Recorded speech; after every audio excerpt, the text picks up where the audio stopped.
Episode 9, The Infernal Dispatch. Welcome to the Infernal Dispatch, the elite chronicle where truth burns hotter than the fires of hell. Today we descend into the chaos gripping America, cities in revolt, agencies in collapse, and politicians drunk on power. As always, guided by reason and a deep rejection of blind obedience, we expose the illusions they want you to worship.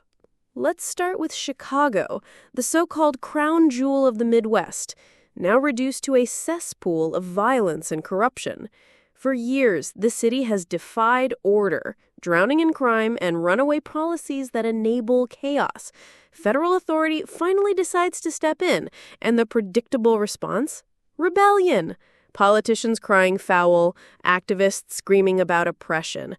But the truth is, law and order have been abandoned. For decades, Chicago has needed a crackdown, not to control the people, but to restore the basic foundation of safety that their own leaders failed to uphold. What good is a government that taxes you into poverty, yet cannot keep your family safe? Power without responsibility is tyranny, and we see it playing out in real time. Meanwhile, the CDC, the so-called guardians of health, are in absolute disarray. Scandal after scandal, shifting guidelines, and political manipulation have left Americans disillusioned. This isn't about science anymore. It's about control. Endless mandates, endless fear-mongering, endless excuses for why they need more of your freedom to keep you safe. The truth? The only safety they care about is their job security and their bloated budgets. What we need isn't another bureaucratic empire. It's honesty, transparency, and the right of individuals to make decisions without government interference. And then there's the rising tide calling for leadership like RFK. People are desperate for something different, someone who won't bow to the establishment narrative. Whether you agree with his policies or not, the hunger for an alternative speaks volumes.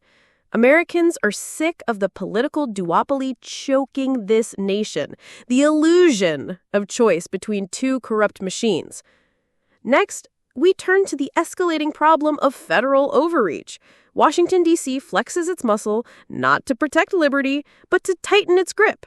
Urban crackdowns in cities like Seattle, and even in the capital itself, highlight the growing tension between centralized authority and individual autonomy. When the state uses power as a weapon instead of a shield, the people pay the price. What they call protection is nothing more than control. Freedom was never meant to be rationed by bureaucrats. And now a legal blow to tariffs stirs controversy, setting the stage for Trump's revenge politics.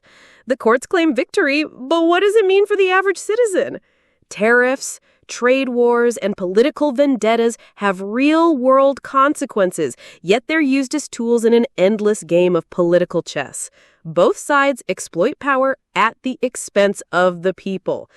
The truth is, the economy thrives when government steps out of the way, not when it dictates winners and losers through artificial restrictions.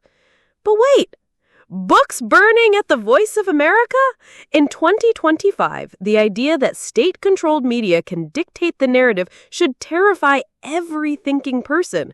They don't want informed citizens. They want obedient subjects. This is why censorship is always dressed up as virtue.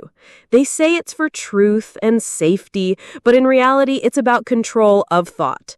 If ideas are dangerous, it's because they challenge power, and power hates nothing more than competition. Finally, let's address the so-called nationwide resistance movement, screaming, "Fight the Trump takeover!" The irony is rich. These same voices were silent, or worse, cheering, when government overreach aligned with their agenda. Now they cry tyranny? This isn't about principle. It's about power. The solution isn't more riots, more protests, or more cries for government to save us from government.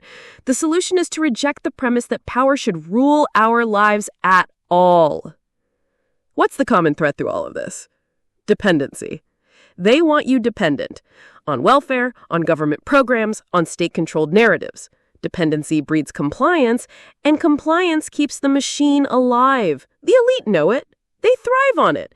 The only way to break free is to reclaim your autonomy, reject their illusions, and live as a sovereign individual.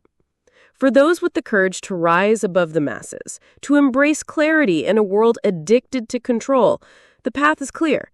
Question everything, obey nothing blindly, and never trade liberty for security. This is the Infernal Dispatch, and I am your guide through the abyss of lies and power. Until next time, remember, freedom is the ultimate rebellion. Hail Satan.